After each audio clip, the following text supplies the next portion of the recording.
On n'a pas beaucoup échangé, mais je vais me permettre de vous appeler par vos prénoms. Olivier, je vais presque le tutoyer parce que je le connais depuis tellement longtemps.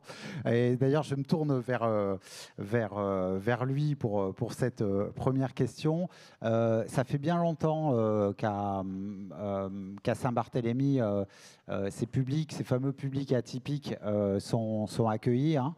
Est-ce que vous, on va dire, je vais vous dire vous, est-ce que, est-ce que vous pouvez un peu spécifier les publics que vous accueillez justement depuis maintenant? Alors, vous allez nous raconter, mais ça fait quand même un certain temps maintenant, hein, que ces publics atypiques sont accueillis. Ça va marcher. Allô? Oui. Ouais, voilà. Bonjour à toutes et à tous. Alors, les pas de Saint-Barthélemy de la Fondation Saint-Jean-de-Dieu existent en fait depuis 1852 sur le territoire nord de Marseille. Aujourd'hui, c'est 245 lits, 100% habilités à l'aide sociale. Les profils que nous accueillons, des personnes issues de la santé mentale avec des parcours plus ou moins longs, en général de plusieurs années, en continu ou en discontinu. Des personnes atteintes de troubles neurodégénératifs, bien sûr, et puis des personnes issues de la rue. On a un CHRS aussi à Marseille et on travaille sur les parcours des personnes vieillissantes à la rue. Et depuis une quinzaine d'années, nous accueillons aussi des personnes issues du milieu carcéral. Actuellement, on a 60% d'hommes, 40% de femmes, un âge moyen de 74 ans, ce qui est assez jeune en EHPAD, lié principalement à la typologie des résidents que nous accueillons. On a quelques personnes handicapées vieillissantes aussi, puisqu'on a un foyer aussi sur Marseille et un foyer voisin d'une autre association avec qui on travaille aussi sur des parcours pour ces populations-là. Très bien, merci Olivier. Peut-être pour préciser au-delà de la typologie des publics, sur les problématiques en fait de ces publics, ensuite je me tournerai évidemment, hein, vers Monsieur Jean et Claudie Bouineau, mais sur les problématiques, je sais que par exemple sur des personnes qui ont vécu la grande action, qui ont vécu la rue, on a des manifestations gérontologiques, hein, c'est-à-dire des pertes d'autonomie liées à l'avancée en âge beaucoup plus précoces en fait que la moyenne. Est-ce que vous confirmez? Tout à fait. Alors, la première problématique, d'abord, c'est le travail du consentement pour l'entrée en institution, qui peut prendre entre 3 et 9 mois, hein, avec des allées et venues, et avec l'appui des travailleurs sociaux. Notre problématique aussi, c'est une reconstitution de l'identité sociale, particulièrement pour ces personnes-là. Et puis, il y a des urgences sociales auxquelles on répond aussi. Le SAMU vous appelle à 8 heures, vous dit il y a un monsieur de 82 ans qui dort depuis 15 ans sur un banc. On l'accueille. Et c'est vrai que ces personnes-là, 82 ans, et des personnes même plus jeunes de la rue qu'on intègre, ont des problématiques, des multipathologies, et qu'on trouve généralement 15-20 ans plus tard. Donc c'est vrai qu'il y a une précocité du vieillissement, plus les addictions. Voilà. D'accord, très bien. Stéphane Jean, justement, est-ce que vous rejoignez un petit peu, alors peut-être déjà nous redire, nous raconter un peu les publics que vous accueillez. Est-ce que ce sont les mêmes et est-ce que les problématiques sont les mêmes? J'imagine que oui, je ne vois pas pourquoi ils seraient différents à La Rochelle qu'à Marseille. Bonjour à toutes et tous. Oui, effectivement, Olivier, hein, Olivier a résumé finalement un peu ce qu'on a prévu de dire avec Claudie. Les problématiques sont les mêmes. Alors peut-être recentrer très rapidement les missions de l'association L'Escale. Bon, s'il y a des Rochelais, des Rochelaises ici, je pense qu'ils nous connaissent. L'Escale, créée en 1951 à La Rochelle, donc, qui intervient dans le champ du secteur social, médico-social, l'insertion professionnelle, à travers les différentes politiques publiques que vous connaissez toutes et tous, dans ces différents champs-là, que sont la précarité, la perte d'autonomie et l'exclusion. Alors, notre spécificité de l'établissement dont on peut parler, nous, dans le cadre de cette journée avec vous, c'est l'EHPAD que nous avons créé, ouvert en 2010, alors qui est atypique parce que c'est une petite structure de 19 places voilà, 100% habilités à l'aide sociale et dont l'objectif qui a été pensé à l'époque, c'est l'accueil de personnes précaires. Tu parlais de la précocité du vieillissement. On est confronté effectivement à ces personnes-là qui ont eu un parcours de vie très chaotique, qui ont en grande majorité étaient à la rue, fréquentaient des centres d'hébergement, des centres d'urgence, voire qui ont été dans des logements adaptés, mais qui ont eu des parcours résidentiels très, très chaotiques. Donc on est sur des personnes de ce profil-là. Parcours de rue, logement adapté, centre d'hébergement. D'accord, donc un parcours marqué par des ruptures, par la précarité. J'imagine la rue, ça correspond aussi à des addictions et puis à des pathologies. Je parle sous le contrôle d'Olivier aussi, parce qu'on a eu l'occasion d'en discuter, liées effectivement à la rue crée des pathologies. La rue crée un certain nombre de pathologies aussi. Oui, alors je vais en dire un mot, puis oui, après on va donner la parole à Claudie, elle est un peu plus dans le concret que moi. Effectivement, bon, c'est des personnes qui présentent des problèmes de santé, carence de soins, évidemment, une perte d'autonomie, on vient de le dire, précoce, des addictions diverses, alcool, drogue, voire au jeu, et puis évidemment un isolement social et familial très fort. Claudie, vous pouvez peut-être dire un mot. Claudie, pour compléter. Oui. Bonjour à tous. Donc effectivement, beaucoup de choses ont été reprises. Je ne fais que compléter vos propos sur les différents publics que nous accueillons. Effectivement, on retrouve très fortement une problématique de soins, sur la carence de soins qu'ils ont eu tout le parcours de leur vie. On parle beaucoup de parcours gérontologique, mais sur les personnes précaires, il n'y en a pas. C'est la rue. Donc, quand ils arrivent à l'EHPAD, effectivement, ils sont jeunes. Je vous rejoins. On est sur une moyenne d'âge de 70 ans également, avec une prévalence masculine également. On est sur 80% d'hommes. Les pathologies, bien évidemment, elles sont présentes et elles sont présentes précocement. On retrouve des pathologies spécifiques, notamment comme les maladies de Korsakoff, où on est confronté à des accompagnements très spécifiques. Est-ce que vous pouvez nous préciser, au moins pour moi, parce que peut-être que la salle le sait, cette maladie de Korsakoff, ça correspond à quoi ? Alors, je ne suis pas médecin, mais en 2 mots. Mais pour faire un raccourci, on est sur une pathologie neurologique qui, allez, on va dire, on est un petit peu sur un Alzheimer, mais un Alzheimer qui se développe par une consommation excessive d'alcool. D'accord, c'est ça. C'est ça. Donc, tout à fait. Ça fait des trous dans le cerveau. D'accord. Alors, c'est pas une fois par an à la FNADEPA donc en fait, qu'on risque quelque chose, mais. Donc en fait, quand on boit l'alcool, on développe la maladie de Korsakoff. Okay. Voilà, c'est une démence. D'accord, ok, très bien. Bon, la salle réagit, je ne sais pas pourquoi, mais voilà. Oui, je pense que c'est... La Rochelle, c'est sympa le soir. Ouais. Surtout au White Rabbit, surtout au White Rabbit. Voilà. Ok, très bien. Donc on a vu un peu les problématiques qui étaient en... Oui. Oui, juste rajouter peut-être une chose au niveau des problématiques qu'on peut identifier, c'est que, et c'est un cas que Claudie gère actuellement sur l'EHPAD, on a même une personne actuellement là qui a un parcours de rue, il n'est jamais fait de structure. Ouais. Donc il est passé de la rue à l'EHPAD. Donc je pense que tout le monde peut évidemment comprendre qu'on est vraiment dans une situation très compliquée pour cette personne de rentrer dans un cadre, parce qu'on est obligé de poser un cadre, bien évidemment. Donc on a même la situation passée de la rue à l'EHPAD. C'est vraiment des situations très complexes. Très bien. Ça m'amène d'ailleurs à une question avant qu'on envisage les réponses que vous proposez. Il y a des problématiques de gérer, donc c'est peut-être ces pathologies et ces problématiques liées à ces parcours de rue. Il y a cette problématique aussi de la cohabitation aussi avec des personnes qui, elles, on va dire, c'est des résidents d'EHPAD standards. Est-ce que là, en l'occurrence, Claudie, c'est un EHPAD spécifique, mais de votre côté, Olivier, est-ce qu'il y a une tentative de faire coexister justement ces résidents un peu standards, je m'excuse du terme, et ces publics un peu atypiques? Je dois avoir 5% de standard.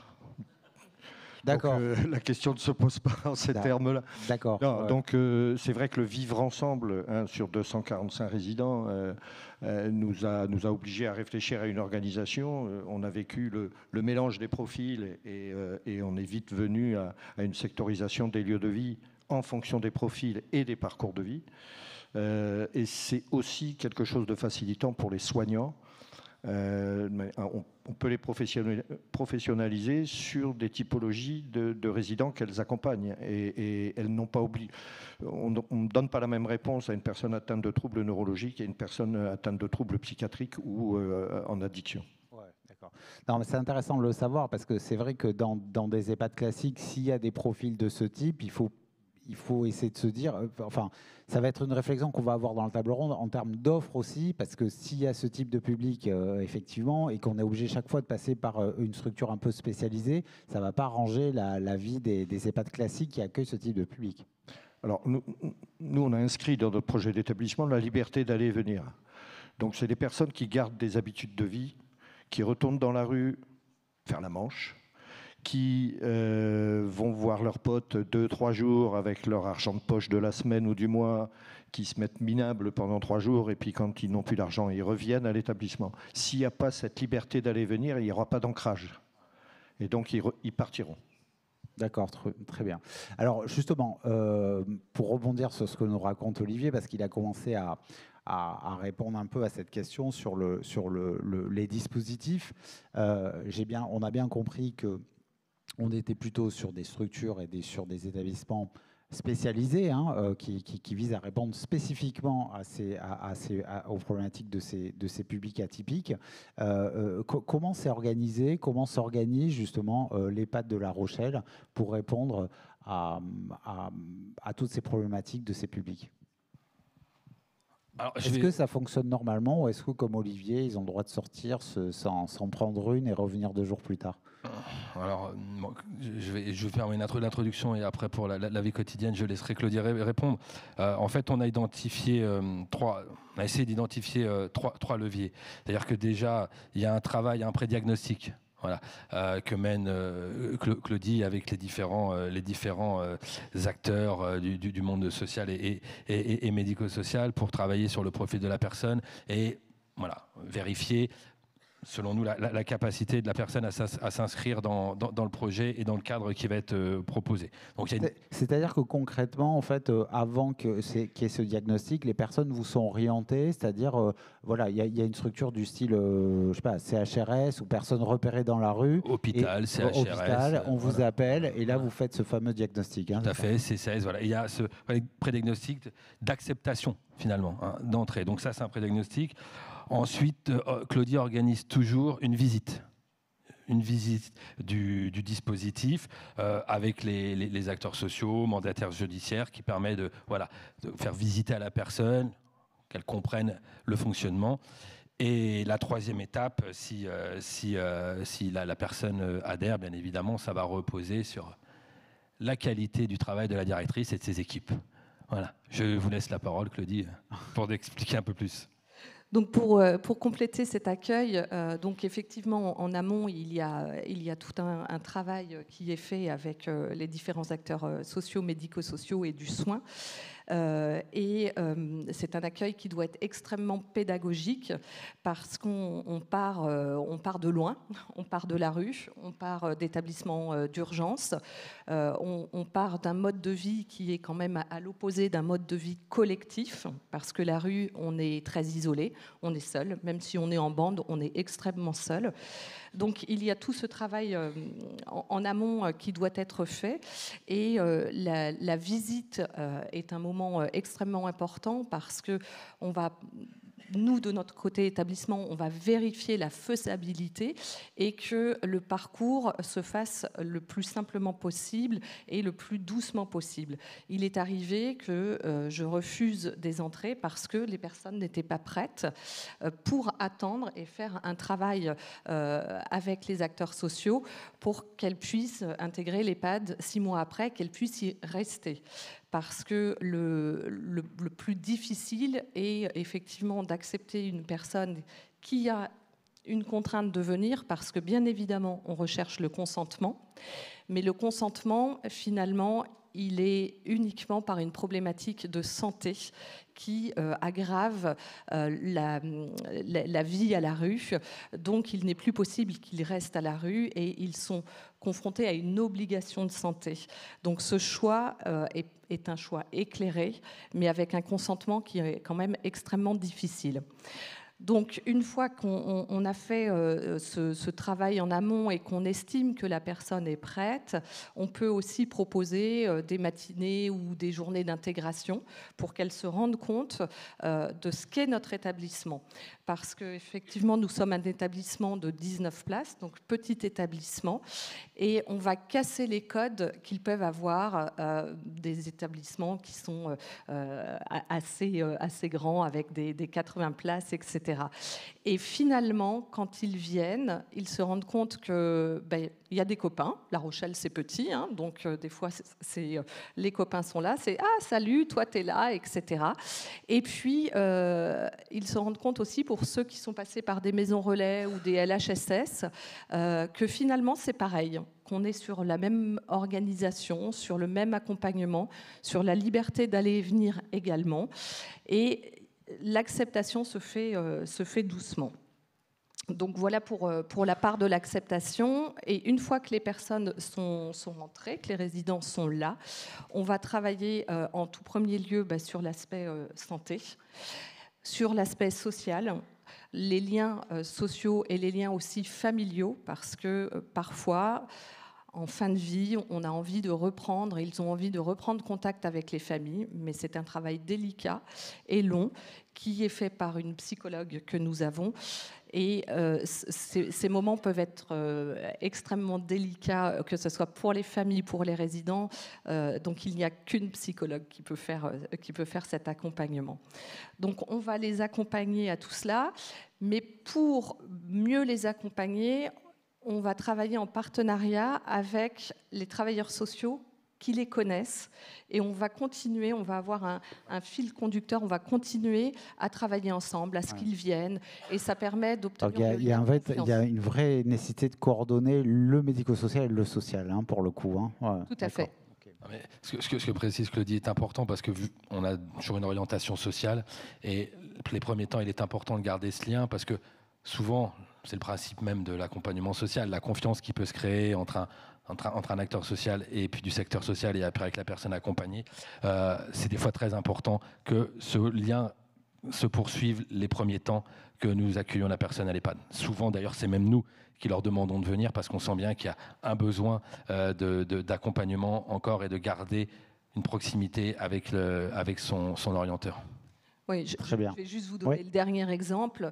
Une personne est rentrée et finalement la vie en communauté était un petit peu compliquée pour elle et menaçait d'une grève de la faim. Alors c'est assez fréquent, je ne sais pas si vous l'avez, mais en tout cas nous on l'a assez régulièrement de faire un sitting devant l'EHPAD, etc. Eh bien, pour lever cette difficulté, il a suffi que le travailleur social qui le connaissait vienne et discute avec lui. Ouais, c'est aussi simple que ça. Enfin, dans le cas présent. Mais en tout cas, ce lien est extrêmement important. Olivier, je vous pose un peu la même question sur la nécessité de ce fameux lien social, médico-social. Donc ça, et puis après, que vous puissiez détailler un petit peu votre manière d'aborder l'accueil de ce type de public. D'ailleurs, comme ça, vous y répondrez. Je vous pose toutes les questions d'une traite. Mais le fait que, justement, c'est des publics qui sont plus jeunes, on sait qu'en EHPAD, les personnes qui rentrent en EHPAD ont des moyennes de vie, en fait, de 2 ans et demi en moyenne, c'est ça?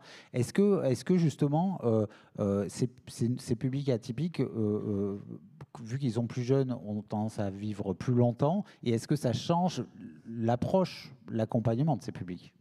Alors, on a une DMS de 6 ans Parce que, y compris pour les personnes issues de la santé mentale, ils rentrent aussi très jeunes. On a une vingtaine de dérogataires à l'âge à l'aide sociale. Très jeune, ça veut dire quoi? 60, 52. 52, ouais, d'accord. Donc 52, avant même la barrière d'âge, d'accord, ok. Dérogation à l'âge à l'aide sociale. Donc il y a vraiment une caractéristique de jeunesse. Après, copier-coller, nous on appelle ça une procédure d'admission progressive. Et on fait des allées et venues qui peuvent durer plusieurs mois. Mais cette procédure-là, on le fait aussi pour la santé mentale, pour éviter les décompensations. Changer une personne qui a fait 40 ans dans un hôpital psychiatrique, si vous la transférez du jour au lendemain, il y a une décompensation. Donc il y a une nécessité de travailler entre les équipes et de faire vivre des temps différents au sein de l'institution, y compris, ils viennent passer des nuits. Et quand la personne donne son consentement, dit OK, je connais, je sais où je vais, et à ce moment-là, on procède à l'admission. Voilà. Pour les personnes issues du milieu carcéral, on va systématiquement leur rendre visite en prison, avec une double visite, des regards croisés, direction et cadre de santé, et puis psychologue et médecin. Et comme ça, après, en commission d'admission, on valide l'admission. Juste une petite parenthèse sur cette question des vieux détenus. Est-ce que la problématique vieillissement, justement, elle est prise en compte par l'administration pénitentiaire de plus en plus? Est-ce qu'il y a une prise de conscience ou est-ce qu'on est encore à pas forcément avoir ce phénomène en tête? Non, la direction de l'administration pénitentiaire a pris ce sujet vraiment à bras-le-corps. A travaillé avec la FNADEPA notamment et a signé une convention. Oui, voilà, c'est ce que je voulais vous amener à dire aussi. Il y a une cette convention. De plus en plus d'associations à l'échelle nationale aussi signent des conventions, 3 ou 4 là, et nous-mêmes, nous avons une convention depuis déjà 2017, puisque ça fait une quinzaine d'années qu'on accueille ces profils-là. Donc oui, il y a une vraie prise de conscience et le besoin annuel, c'est 80 places en EHPAD. Mais il faut savoir qu'il y a des sortants de prison âgés, et on a un dossier du nord de la France, du centre de détention de Bapaume, qui vient d'essuyer 40 refus d'EHPAD, principalement parce qu'ils sortaient de prison. Donc il faut qu'on se bouge un petit peu les représentations, les peurs, pour qu'on puisse aller plus loin et répondre à cette problématique de santé publique, qui est une vraie question sur le vieillissement en prison, la perte d'autonomie en prison. Et je pense que sur le handicap aussi, il y a quelques petits sujets à traiter. D'accord, très bien. Juste pour conclure, enfin pour rebondir sur les conditions d'accueil de ces publics, tu as insisté sur la nécessité de faire preuve de souplesse, d'avoir de la liberté, qu'ils puissent sortir, revenir. Est-ce que ça marche aussi dans l'accueil des visites libres, etc. Est-ce que c'est plus souple que dans un EHPAD classique? Comment ça se fait? Et est-ce que c'est obligatoirement un peu plus souple? On est là dans une réflexion majeure et un projet majeur de transformation de l'offre de l'établissement pour s'ouvrir sur le territoire avec différents dispositifs. Et donc oui, si on considère l'EHPAD et qu'on veut aller vers l'EHPAD de demain, où on est vraiment sur un lieu d'habitation avant d'être un lieu de soins, à la maison, on reçoit les gens quand on veut et on sort quand on veut. Donc voilà, mais c'est beaucoup eux qui nous ont appris à raisonner comme ça et à nous adapter à leur mode de vie, puisqu'ils sont très ritualisés. Et là, si nous, on se heurte, on est frontal avec ces rituels, ça ne marchera jamais. Donc c'est à nous à être créatifs, inventifs, ce qui aussi est très, très intéressant pour les équipes. Ah ouais, tout à fait. Claudie, justement, sur ce constat que justement, ce type de public amène aussi à faire bouger peut-être les conditions de fonctionnement de l'EHPAD classique. Est-ce que vous partagez cette vision? Oui, bien sûr, on n'est pas sur une organisation classique. On a, comme tous, une ligne de conduite, mais cette ligne de conduite, on doit l'adapter. Le maître mot, c'est vraiment l'adaptation.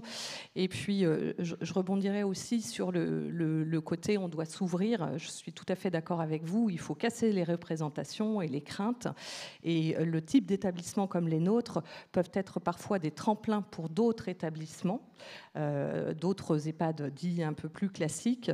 Et pour ce faire, nous, on a mis en place, notamment avec le sport adapté, on a ouvert les portes de l'EHPAD et on accueille, on essaie d'accueillir, mais ça fonctionne, ça a bien fonctionné en tout cas l'année dernière, mais on propose, nous avons également un service autonomie, donc nous avons proposé aux usagers de notre service autonomie de participer à ce sport adapté.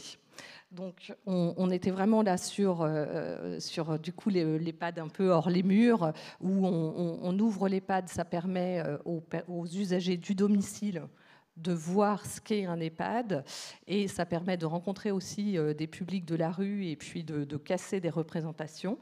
Et puis pour les résidents, ça permet aussi de se dire finalement, je peux, comme tout le monde, participer à des activités, côtoyer des personnes. Et c'est vraiment des moments qui ont été fortement appréciés. Très bien.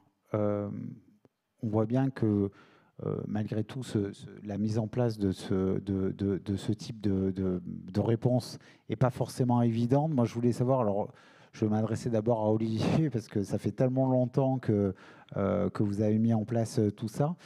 S'il y a un peu une prise de recul, c'est quoi les principaux obstacles à la mise en place de ce type de réponse? Alors, je sais que dans la région... à Marseille, les pouvoirs publics sont très attentifs à ce que vous faites parce que vous apportez quand même des réponses à des publics qu'il faut bien accueillir.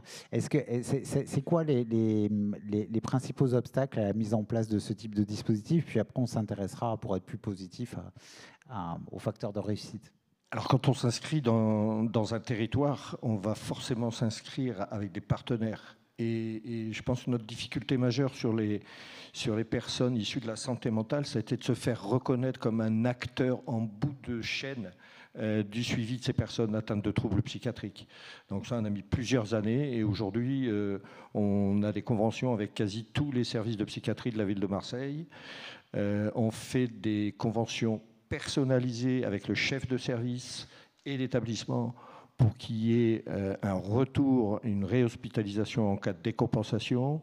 Et aujourd'hui, on a acquis la confiance du secteur de la santé mentale, ce qui est fondamental. Et quand on les appelle pour leur dire « là, il ne va pas très bien, on sent que c'est en train de lâcher », tout de suite, ils nous envoient quelqu'un, ils font l'évaluation et on a rapidement une hospitalisation ou un changement de traitement. Mais enfin, il y a...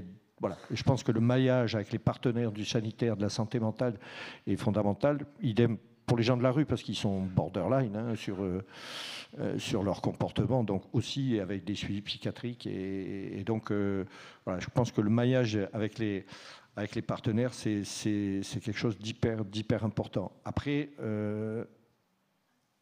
on a un taux d'encadrement à 0,7, ce qui est relativement élevé pour un EHPAD, mais on a eu du mal à faire reconnaître cette spécificité par notre financeur principal, qui est le département. Et on est arrivé à une situation de blocage, et on a informé nos partenaires qu'on arrêtait l'accueil de ces personnes-là. Et dans les 6 mois qui ont suivi, le département a fait marche arrière et on a pu repartir sur le projet. Mais quand on apporte une réponse, ça change tout, effectivement, les financements. D'accord. Ok, très bien. Est-ce que vous avez évoqué la question de justement la nécessité de mettre en place un maillage territorial, de se faire connaître, de passer par des conventions. Est-ce qu'il y a aussi parmi les personnels une nécessité aussi de formation sur les personnels en EHPAD, les fameux 0,7, est-ce qu'il faut qu'ils soient formés? Est-ce que ça prend du temps? Est-ce qu'ils sont suffisamment formés? Alors, Olivier, j'imagine qu'avec le temps, maintenant, ça va mieux.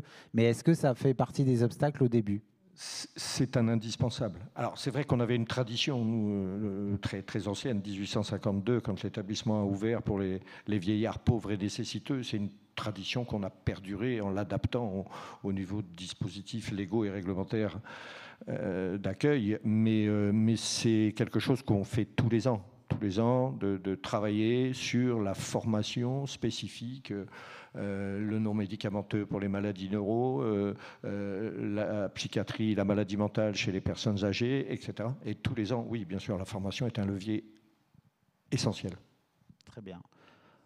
Stéphane, justement, si on prend un peu de recul, justement, qu'est-ce qui est le plus difficile quand on veut mettre en place ce type de dispositif de réponse à ces publics atypiques? À quoi il faut penser? Olivier nous a parlé de peut-être des fois le temps que ça prend de se faire connaître, d'instaurer ce maillage et ces fameuses collaborations entre le social et le médico-social. Est-ce qu'il y a d'autres obstacles? Voilà. Parce que j'imagine qu'on ne fait pas ça comme ça. Hein. Non. On ne monte pas ça comme ça. Notre EHPAD, nous, on l'a ouvert en septembre 2010. On l'a imaginé en 2008. Et je pense que modestement, on a été visionnaire. Parce qu'il me semble qu'on a été le premier EHPAD en France à accueillir ce type de public. Donc, on a été visionnaire. Et quand on l'a présenté à l'époque au conseil départemental de Charente-Maritime, on a eu voilà, un soutien réel dès le départ, parce que je pense que notre expertise sur les publics précaires était reconnue que ce soit par les services de l'État, mais là en l'occurrence par le conseil départemental et l'ARS. D'ailleurs à l'époque je crois que c'était la DAS, je ne sais même pas si c'était déjà l'ARS. Hein, c'était la DAS. Hein. Voilà, bon. Non, c'était l'ARS. Je pense que l'ARS, c'est la loi HPST 2009. C'était déjà l'ARS. Ouais. 2008, ça venait d'être l'ARS. Ouais. Voilà, ça commençait. Bon, on a eu voilà, un soutien réel et le besoin qu'on identifiait déjà à l'époque était reconnu par les autorités de gestion et de tarification et les politiques publiques. Voilà, l'un des craintes qu'on peut avoir, c'est qu'on ait un petit établissement, 19 places, donc dans la salle vous êtes un grand nombre de dirigeants, de gestionnaires, et vous imaginez bien qu'une petite unité comme ça coûte cher. Parce qu'il faut un personnel permanent, 24/24, pour encadrer un public qui présente ce qu'on évoquait, hein, c'est-à-dire les caractéristiques de la dépendance, de l'accélération de la perte d'autonomie. C'est le fameux 0,7 dont fait référence Olivier, ou c'est plus? Alors, on est pareil. Claudie va nous répondre. On est à peu près pareil, oui, c'est les effectifs de Claudie, mais on est à peu près largement à ça, ouais. Et donc, sur 19 places, vous imaginez bien qu'il faut que les tarifs, pour nous permettre de répondre à un équilibre financier nécessaire, soient à la hauteur de couvrir des besoins, encore une fois, sur un établissement de 19 places. Donc, ça nécessite qu'on ait une certaine rigueur aussi. Et alors l'escale, hein, c'est 500 salariés, donc on n'accueille pas que Disney, on n'est pas qu'un EHPAD. Donc à moi après en tant que gestionnaire d'être vigilant sur les équilibres que je peux faire. Mais ça c'est un point sur lequel il nous faut être très vigilant. Puis un deuxième point, mais là je vais laisser la parole à Claudie, qui a tendance un petit peu à nous agacer, c'est qu'on a, alors je ne sais pas du côté d'Olivier comment ça se passe, mais on a des dérogations donc, pour accueillir des personnes de moins de 60 ans. Mais la fameuse barrière d'âge, hein, mais au niveau de la coupe pathos, voilà, on a une dérogation qui est donnée par le département, donc dérogation d'âge pour pouvoir accueillir les personnes de moins de 60 ans. Nous avons énormément de demandes et je dirais que depuis 2 ans, c'est vraiment une demande qui est croissante. Moi, je vais dire que 2 demandes sur 3 sont pour des personnes de moins de 60 ans. Sauf qu'aujourd'hui, il y a une dérogation, mais il n'y a pas de reconnaissance financière dans nos budgets, parce que ces personnes de moins de 60 ans sont exclues de la coupe pathos.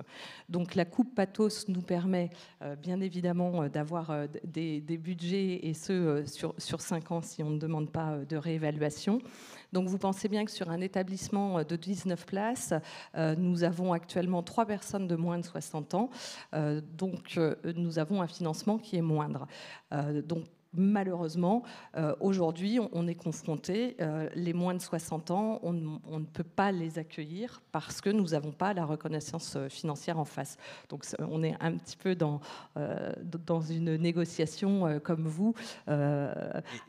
Voilà, on n'accueille plus les moins de 60 ans, mais donnez-nous les moyens et c'est avec plaisir qu'on le fera. Et sur 19 places, vous comprenez qu'une place, le financement d'une place, ça a un impact. Oui, nous, on a la chance d'avoir 245 lits, donc on a une mutualisation possible. On a un peu de marge sur la vingtaine de moins de 60 qu'on accueille. Donc, bon, cette question-là, après, on essaye d'accélérer aussi les révisions pathos, de ne pas attendre les échéances réglementaires, de le faire avant, pour pouvoir augmenter aussi la dotation soins et de manière à pouvoir couvrir nos frais. Le plus délicat pour ces personnes issues de la rue, quasiment pas pour les sortants de prison et pas pour les personnes de la santé mentale qui sont souvent sous protection, donc on a des interlocuteurs, c'est l'aspect économique. C'est la prise en charge à l'aide sociale quand vous avez des personnes de la rue qui n'ont plus d'identité sociale. Il faut reconstituer et des fois on a des impayés. Voilà, donc qui nous oblige à reprendre quelques créances irrecouvrables chaque année parce que ni le département ni l'État, dossier incomplet, etc. Ça relève pas du département, ça relève de l'État. Et on se renvoie la baballe. On se renvoie la baballe. Le résident, il est chez nous en attendant. Il est bien, il est soigné, et puis voilà. Ouais. Donc. Ok, très bien. Le temps passe, c'est passionnant, donc on ne voit pas le temps passer. Je voudrais qu'on ait la possibilité de donner un petit peu de parole à la salle. Moi, je voudrais conclure avec une question, peut-être pour prendre un petit peu de recul et se rendre compte des enjeux de l'émergence de tous ces publics. Est-ce que, à votre avis, ce type de public, ça va avoir tendance à se multiplier dans les années à venir? Première question.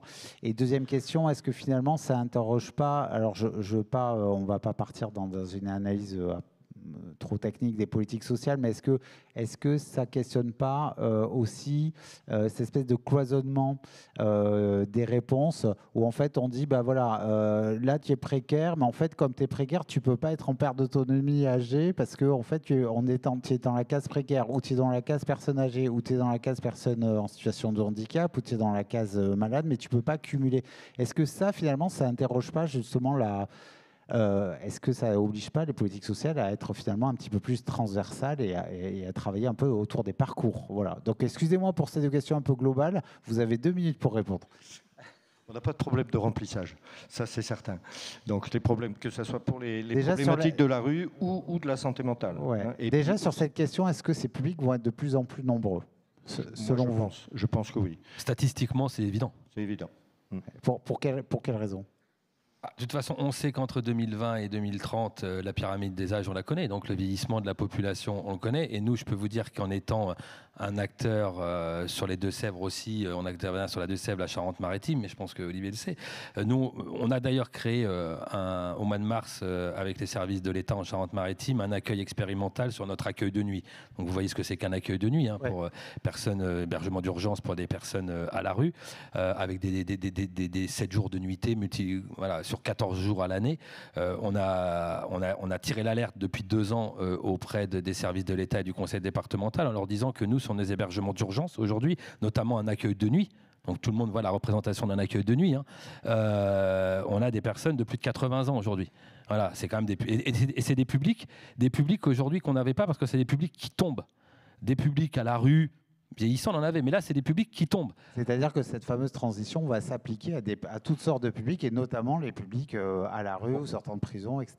Ouais. Au CHRS à Marseille, où on accueille 300 hommes tous les soirs.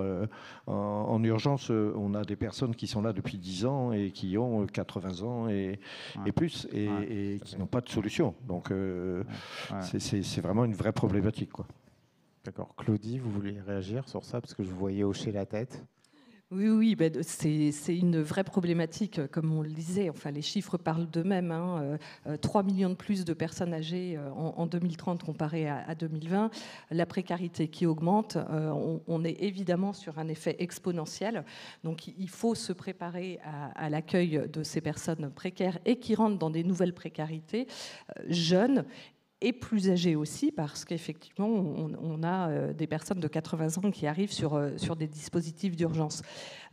Sur cet accueil spécifique et sur cette acceptation, je reviens, Stéphane Jean en a un petit peu parlé, mais c'est vrai qu'il y a un dispositif expérimental qu'on lance sur La Rochelle, Charente-Maritime, qui, à mon sens, est extrêmement important parce qu'on va aller sourcer, repérer, accompagner et faire de la pédagogie justement pour proposer des solutions derrière. Mais je vais laisser Stéphane Jean peut-être plus en parler. Non, oui, en quelques mots, c'est ce que je disais préalablement. On a identifié depuis 2-3 ans dans nos structures d'urgence des personnes qu'on n'avait pas il y a encore 5-6 ans. Et qui sont âgées, des personnes âgées qu'on n'avait pas. Voilà. Donc, quand vous avez dans un accueil à La Rochelle, on a notre accueil de nuit et notre accueil de jour sur le même site, et que vous avez des personnes de 70-80 ans qui sont sur l'accueil de jour, et qui n'ont pas forcément connu des parcours à la rue. C'est encore une fois des personnes qui tombent, et que vous avez une dame de 87 ans dans un accueil de nuit, ça commence à alerter, quoi. Donc, et on a vu, c'est un phénomène qui n'était pas finalement conjoncturel, mais qui devenait structurel. Donc on a alerté les services de l'État, le conseil départemental, dans le cadre du schéma départemental de l'autonomie, une fiche action a été arrêtée sur ces publics-là, mais a priori il n'y a pas encore les financements en face. Il y a au moins la fiche action. Et donc on a dit à l'État, qu'est-ce qu'on fait, quoi? On a une problématique similaire sur une niche qui sont les exclusions au 1er avril, décidées par le préfet. Et les expulsions. Et donc là, on travaille avec la DETS, l'ARS, le département pour essayer de trouver des solutions. Bien sûr, on a été interpellés. On s'est retrouvés dans 2 cas avec la mère de 90 ans et le fils 60 ans. Et on les a intégrés les deux au sein de l'établissement. Un peu dans l'urgence, pas préparé. À chaque fois, c'est traumatisant pour ces personnes-là de se faire sortir du domicile. Et là, il y a une vraie problématique aussi, avec dans des cas particuliers comme ça, des questions d'addiction aux drogues dures qui amènent aussi des difficultés sur le fils de 60 ans. Et voilà, pour lesquels, là, pour le coup, on n'est pas encore complètement expert sur l'accompagnement, parce que c'est des comportements qui sont encore nouveaux. Problématiques en addiction encore différentes. D'accord. Même si on a mis en place une politique de réduction des risques, particulièrement pour les personnes en addiction à l'alcool, où ça on pratique depuis plusieurs années, donc ils sont autorisés à boire au sein de l'établissement, mais ils sont autorisés aussi à ne pas déranger les autres, donc on cadre ça comme ça. Mais sur les drogues, et particulièrement les drogues dures, là c'est une nouvelle problématique, et il va falloir qu'on ait une approche un peu différente et nouvelle, quoi. Voilà. D'accord, très bien. Merci beaucoup, c'était passionnant. En tout cas, ce qu'on peut retenir globalement de cet échange, c'est que vraiment, on est pour l'instant à un niveau réponse spécifique, mais que de plus en plus, ces publics vont être de moins en moins spécifiques, et qu'il va falloir, il y a vraiment une nécessité de sortir ces publics quelque part de l'angle mort un peu des politiques sociales. C'est ça, des invisibles. Et des invisibles. Ok, très bien. On peut applaudir nos intervenants pour...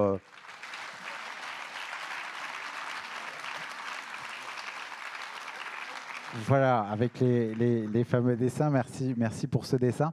Et on va prendre quelques questions. Alors, voilà, c'est ça.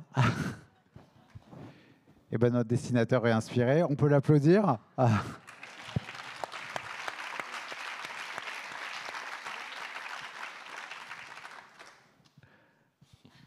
Voilà. Celui-là, il faudra l'envoyer à Olivier, je pense. Alors, moi, la question déjà, est-ce que vous avez des observations, des questions sur cette thématique, sur cette table ronde? Est-ce que quelqu'un veut prendre la parole? Je ne sais pas si vous êtes concerné par cette problématique-là, si dans les résidents que vous accueillez, vous avez déjà été confronté à cette problématique, à ce type de public. Donc, je vous laisse réagir. Je regarde vos mains levées. Tout au fond, là-haut, il y a une main levée. Voilà. Ça fait faire du sport, hein, les mains levées tout au fond.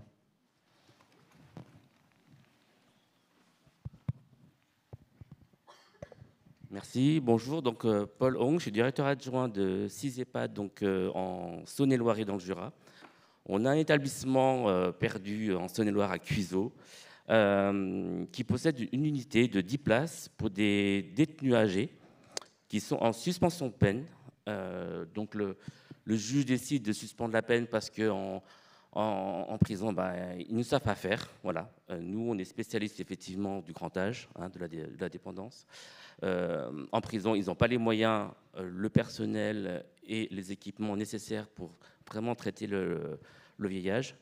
Donc, ils arrivent chez nous, effectivement, par décision du juge.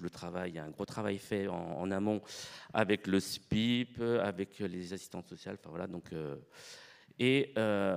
quand ils arrivent, effectivement, dans l'EHPAD, donc c'est un EHPAD qui est récent, il a 4 ans à peu près, ils se disent, mais il y a un truc là. C'est pas comme en prison.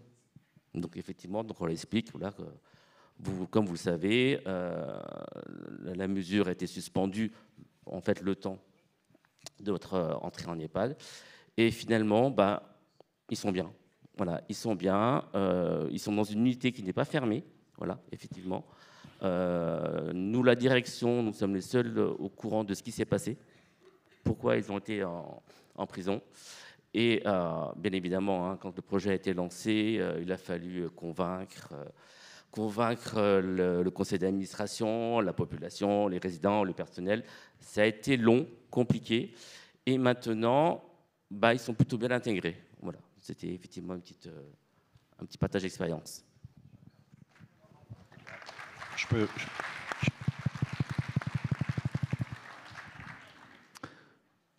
Alors effectivement, c'est très intéressant parce que ça renvoie justement à la question de l'imaginaire et la question de la place qu'on accorde à ces publics, en particulier sortant de prison, parce que j'imagine que ça renvoie à beaucoup de choses, hein, Olivier. Alors, on en accueille, nous, depuis 2009, et on l'a fait tout à fait par hasard. Une ancienne collaboratrice de l'établissement que je dirigeais précédemment qui m'a dit « j'ai mon frère qui sort et j'ai pas de solution ». Donc je lui ai dit amenez-le. Il faut savoir qu'à la Fondation, on a un principe fondamental, c'est l'accueil inconditionnel. Donc toute personne qui se présente à notre porte dans un état de vulnérabilité, cette personne-là, on se doit de la prendre en charge. Donc, on a aussi, nous, fait le choix, par contre, après une interrogation éthique de notre comité national d'éthique Saint-Jean-de-Dieu, de ne pas créer d'unité. Ça, c'est un choix que l'on a fait. Et, comme tu le disais aussi, de ne pas informer les équipes non plus, des raisons pour lesquelles la personne a été incarcérée. Il faut savoir que plus les détenus sont âgés, plus on est face à des AICS, auteurs d'infractions à caractère sexuel. Et pour le coup, nous, sur la trentaine qu'on a accueillis, on en a 15 actuellement, 9 décédés à l'EHPAD, et d'autres qui sont repartis dans le droit commun, 4. Et 50% d'entre eux étaient des auteurs d'infractions à caractère sexuel. Donc il y a une vraie représentation négative, une peur de la récidive. Nous, la récidive, sur nos statistiques propres à l'établissement, on a 3,50% de récidive. On a eu un cas qui est sorti après avoir enlevé son bracelet. Il est retourné chez lui et là, il a recommis un acte délictuel et il est retourné donc en centre de détention. Mais au regard des populations que nous, on accueille, santé mentale, personnes atteintes de troubles cognitifs, personnes de la rue, sincèrement, les sortants de prison, ce n'est pas les plus compliqués. Loin de là sur l'accompagnement. Ils sont en reconstruction d'un agir pour soi, d'une capacité à être autonome dans leurs actes et leurs paroles, parce que la prison détruit tout. Des personnes qui ont fait 5 à 10 ans de prison, la prison est une institution totale. Elle vous dit ce que vous devez faire, comment vous devez le faire, à quelle heure vous devez le faire. Et quand ils ressortent, ils sont en grande difficulté par rapport à cette liberté qu'ils retrouvent, cette autonomie dont ils doivent faire preuve pour agir pour eux-mêmes. Et la première action qu'on met en œuvre, c'est un travail très étroit avec les psychologues de l'établissement, avec des rencontres bi-hebdomadaire au début, pour vraiment que la personne se sente bien. Et je vous laisse imaginer un cas d'une personne qui a fait 50 ans de prison. Il a mis 1 an avant de ne plus parler de sa chambre comme la cellule et du repas comme la gamelle. Voilà, pour vous dire l'imprégnation, la déconstruction que crée la prison et l'obligation pour eux après de reconstruire des liens dans le droit commun. Juste, moi, je voudrais quand même rajouter une chose par rapport au personnel. Parce qu'effectivement, la personne qu'on accueille qui a un passif carcéral, bien évidemment, rien n'est dit, hormis les directions, la psychologue et le médecin co. Mais il arrive que les résidents parlent d'eux-mêmes. Donc, il y a un accompagnement à faire auprès des professionnels, que ce soit les agents ou les professionnels de soins. Donc, cet accompagnement avec la psychologue est très important et les analyses de la pratique permettent aussi de lâcher certaines choses, certaines craintes que le personnel peut avoir. Et le personnel qui travaille dans votre centre, j'imagine, tout comme à l'Escale, a une adhésion complète sur le fait que la personne qui arrive à l'EHPAD, on la prend aujourd'hui et on travaille avec elle sur le aujourd'hui et le passé, ça sera avec la psychologue et sur demande. Tout à fait d'accord. Nous, on est sur une logique du droit à l'oubli qui peut nous amener jusqu'au pardon. Et donc, on ne dit pas aux équipes. Maintenant, les équipes, vous savez, aujourd'hui, ils vont sur Internet, ils tapent le nom, et suivant l'affaire, ils retrouvent exactement les extraits de journaux, de ce qu'il y a eu, de quelle affaire c'était, etc. Donc, mais notre clé d'entrée, c'est, oui, cette personne a eu un parcours particulier, mais comme vous dites, c'est aujourd'hui et maintenant, et donc on travaille pour l'avenir. Très bien. C'est une logique très sociale, ça. Hein, ouais, tout à fait. Alors, il y avait une question tout au fond de la salle, deux même, tout au fond de la salle, et ensuite une question au milieu. Alors, moi, juste une toute petite question. Vous avez bien fait le lien entre le social, la coordination entre l'extra et l'intra de l'établissement.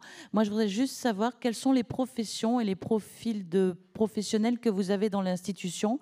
Et la question derrière, c'est est-ce que vous avez aussi des travailleurs sociaux dans vos professionnels?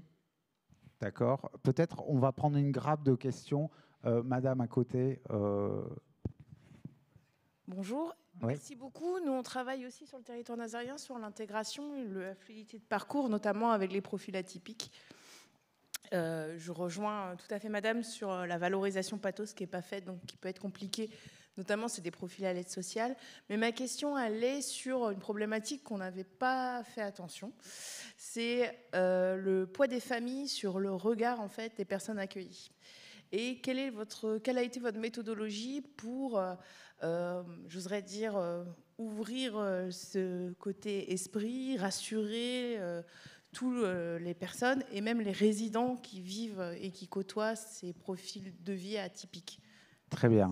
Alors, on va avant qu'on passe à la troisième question observation, question ressources humaines, question regard des familles. Peut-être Olivier sur les... Sur les deux, rapidement. Eh ben, ressources humaines, on n'a pas au sein de l'EHPAD de particularité, hein, psychologue, aide-soignant, IDE, MEDCO, neuropsy, voilà, on n'a pas de spécificité particulière. Par contre, on est sur notre territoire de Marseille, le CHRS, lui, a des travailleurs sociaux et c'est avec eux qu'on travaille sur le lien justement entre le social et le médico-social.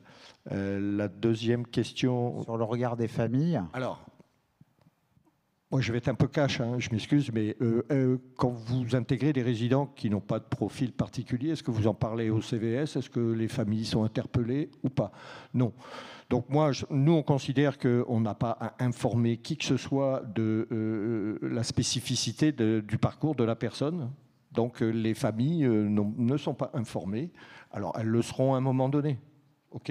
On a même reçu des personnes issues de la santé mentale et on ne savait même pas qu'ils avaient fait un parcours carcéral. Voilà. Donc comme quoi, nous on considère que c'est pas éthiquement, c'est pas une clé d'entrée pour rassurer. Il n'y a pas besoin de rassurer, pas plus que rassurer. Alors je vous l'accorde, la spécificité, notre établissement n'a que des personnes presque atypiques à 100%, et très peu de familles aussi, puisque ceux de la rue, de la santé mentale, très souvent en rupture, et encore plus pour les personnes issues du milieu carcéral. Très bien. On va prendre donc la question suivante, madame. Mais, bonjour. Donc c'est parfait parce que ma première question était là, ma deuxième était là, et vous venez de donner la troisième sur la proportion des personnes accueillies. Donc c'est très bien parce que effectivement, j'ai commencé dans mon établissement à prendre une personne qui devrait être en prison et qui est trop dépendante pour l'être maintenant. Et donc je n'ai rien dit aux équipes, mais ça s'est très vite su, je ne sais pas comment. Et donc ça a été aussi tout un travail de réassurance.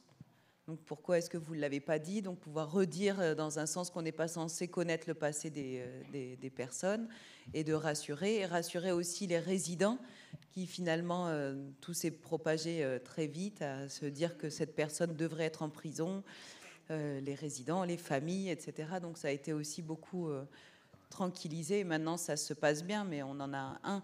Et donc ça va, c'est sans doute pas la même proportion. Donc vous venez de répondre. Très bien. Est-ce qu'il y a d'autres... Oui.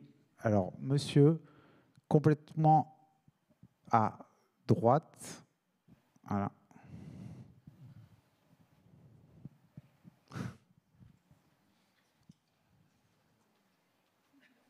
Voilà. Monsieur. Oui, mais, bravo pour tout ce que j'ai pu en entendre. Très concrètement, on s'est rendu compte que la vieillesse de la population en France touchait aussi les personnes handicapées, les personnes en prison, les personnes de maladies psychiatriques. Nous, on accueille actuellement 2 personnes qui sont sorties de prison, mais on ne savait pas qu'ils avaient été en prison. Donc ça s'est très bien passé, sauf que forcément, ils parlent et que c'est des profils de condamnation à caractère sexuel. Mais ça se travaille avec les équipes et les réponses que vous avez apportées me conviennent tout à fait.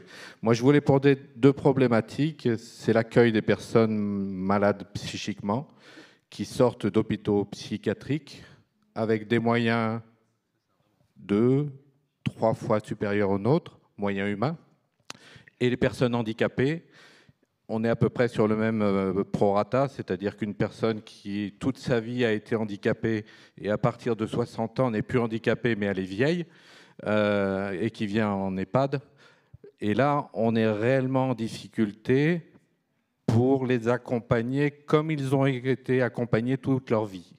C'est-à-dire qu'on tombe à 0, 0,6, 0,7 comme tout le monde.